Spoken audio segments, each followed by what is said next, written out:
Assalamualaikum warahmatullahi wabarakatuh. Perkenalkan, saya Nika Rahmat Saputra dengan NIM 16012233111 dari kelas DG 46B. Hari ini saya ingin mengajak teman-teman melihat dua hal yang saling berkaitan, yaitu bagaimana Islam memaknai politik sehingga lahirlah konsep masyarakat madani, dan bagaimana ilmu pengetahuan serta teknologi atau IPTEK diposisikan dalam perspektif Islam. Tujuannya sederhana, bukan sekedar memahami teori, tetapi menangkap implikasi praktisnya untuk kehidupan kita sehari-hari. Kalau kita pikir-pikir, politik dan iptek sering terasa seperti dua dunia terpisah. Politik berurusan dengan kekuasaan, aturan, dan kepemimpinan, sementara iptek berbicara soal eksperimen, data, dan alat-alat yang memudahkan hidup kita. Namun, dari sudut pandang Islam, keduanya saling terkait karena keduanya adalah suatu amanah yang harus digunakan untuk kemaslahatan umat.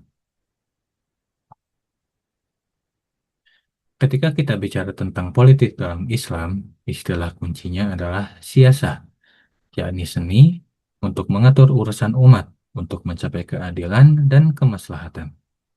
Politik bukanlah arena untuk sekadar mencari kekuasaan demi kepentingan pribadi. Dalam tradisi Islam, pemimpin dipandang sebagai pemegang amanah. Dia diberi tanggung jawab untuk menjaga rakyat, menegakkan hukum, dan memastikan hak-hak mereka dipenuhi. Kalau kita suka membaca sejarah, contoh yang sering dirujuk adalah praktik Nabi dan para khalifah awal, bukan untuk meniru bentuknya persis negara Islam, tetapi untuk menangkap semangatnya, kepemimpinan yang mendengar, yang menimbang maslahat rakyat, yang menempatkan keadilan di atas kepentingan segelintir orang. Jadi, inti politik Islam adalah etika dalam pengelolaan kekuasaan. Untuk memahami bagaimana Islam memandang politik dan kepemimpinan, Al-Quran memberikan landasan yang sangat jelas. Salah satunya terdapat dalam surah An-Nisa ayat 59 yang berbunyi sebagai berikut. A'udzubillahi minasyaitonirrajim. Bismillahirrahmanirrahim. Ya ayyuhalladzina amanu ati'ullaha wa ati'ur rasul. Ati'ullaha wa ati'ur rasul wa ulil amri minkum. فإن تنازعتم في شيء فردوه إلى الله والرسول إن كنتم تؤمنون بالله واليوم الآخر ذلك خير وأحسن تأويلا. Sadaqallahul yang artinya, wahai orang-orang yang beriman, taatilah Allah dan taatilah Rasul Nabi Muhammad, serta ulul amri atau pemegang kekuasaan di antara kamu. Jika kamu berbeda pendapat tentang sesuatu, kembalikanlah kepada Al-Quran dan kepada Rasul atau sunnahnya. Jika kamu beriman kepada Allah dan hari akhir, yang demikian itu lebih baik bagimu dan lebih bagus akibatnya di dunia dan di akhirat. Kandungan ayat ini sangat penting dalam konteks politik Islam. Ayat ini menunjukkan bahwa ketaatan dalam Islam memiliki urutan dan batasan. Pertama adalah ketaatan kepada Allah lewat Al-Quran, lalu kedua kepada Rasul lewat sunnah-sunnahnya, dan ketiga kepada ulil amri atau pemimpin. Artinya, Islam mengakui adanya otoritas dan kepemimpinan dalam masyarakat. Namun, ketaatan kepada pemimpin bukan ketaatan mutlak. Ketika terjadi perbedaan pendapat atau kebijakan yang menyimpang dari nilai keadilan dan kebenaran, maka umat diperintahkan untuk mengembalikannya kepada Al-Quran dan Sunnah. Dari sini kita bisa memahami bahwa politik dalam Islam tidak bersifat otoriter, tetapi berbasis hukum, etika, dan nilai ilahi.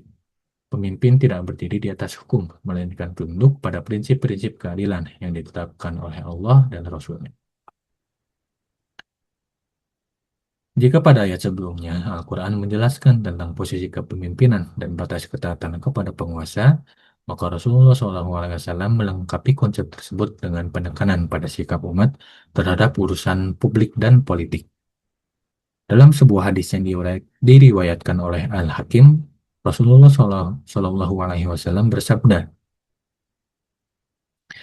"Man asbahat man asbaha wad dunya akbaru hammihi falyasaminallahi fi syai' wa man lam yattaqillaha falaysa minallahi fi syai' wa man lam yahtamma lil muslimina ammatan falaisa minhum.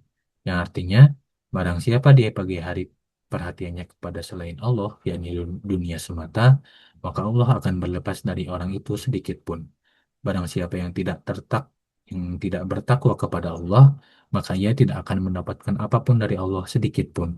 Dan barang siapa di pagi hari tidak memperhatikan kepentingan kaum muslimin secara umum, maka ia tidak termasuk golongan mereka kaum muslimin.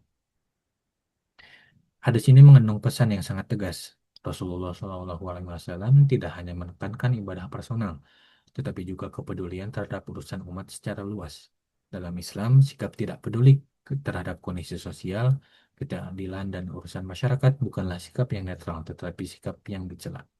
Jika kita kaitkan dengan konteks politik, hadis ini menunjukkan bahwa politik dalam Islam bukan sekadar urusan elit atau penguasa, melainkan juga tanggung jawab moral umat. Seorang Muslim tidak dibenarkan bersikap apatis terhadap kebijakan, keadilan, dan kesejahteraan masyarakat.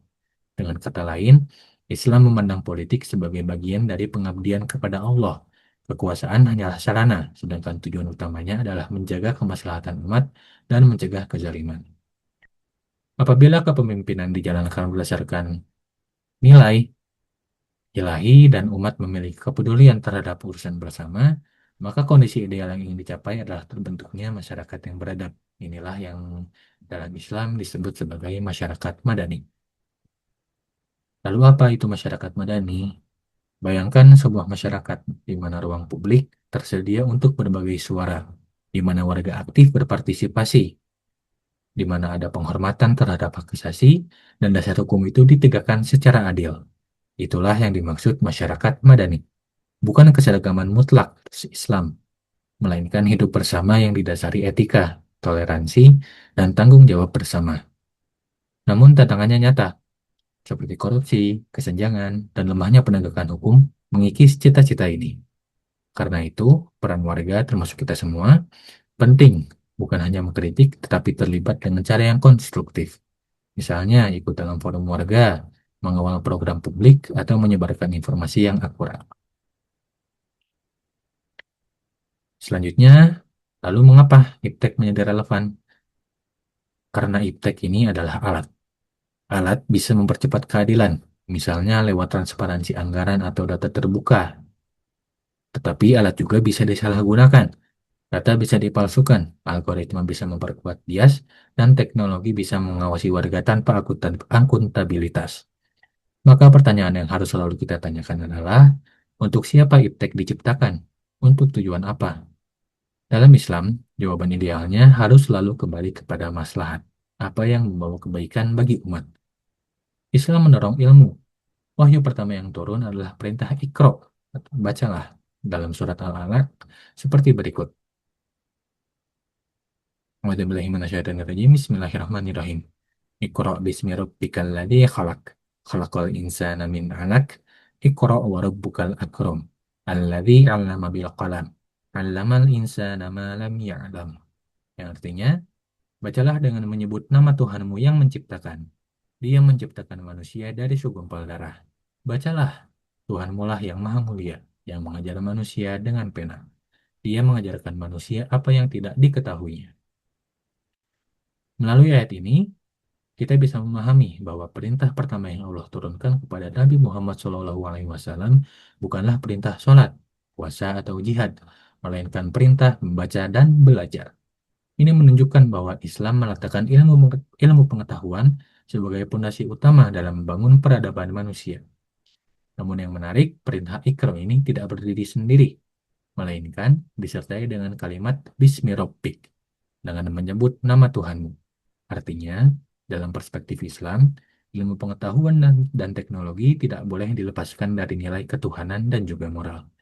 Dengan kata lain, Islam mendorong umatnya untuk maju dalam ilmu dan teknologi, tetapi tetap dalam koridor etika, koridor ketuhanan, bertanggung jawab, dan juga kemaslahatan.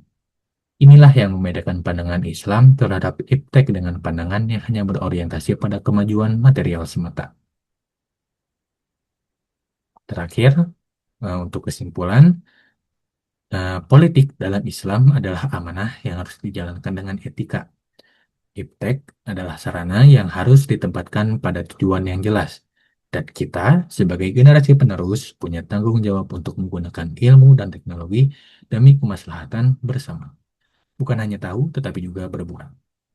Kalau boleh menutup dengan satu ajakan, mulailah dari lingkup kecil, kampus atau komunitasmu, untuk menerapkan literasi digital, ikut ruang publik, dan menggunakan teknologi dengan penuh tanggung jawab.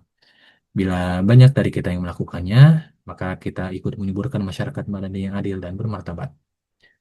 Kurang lebih seperti itu untuk presentasi kali ini. Terima kasih atas perhatian teman-teman. Semoga apa yang saya sampaikan bermanfaat dan mendorong kita semua untuk bertindak. Wassalamualaikum warahmatullahi wabarakatuh.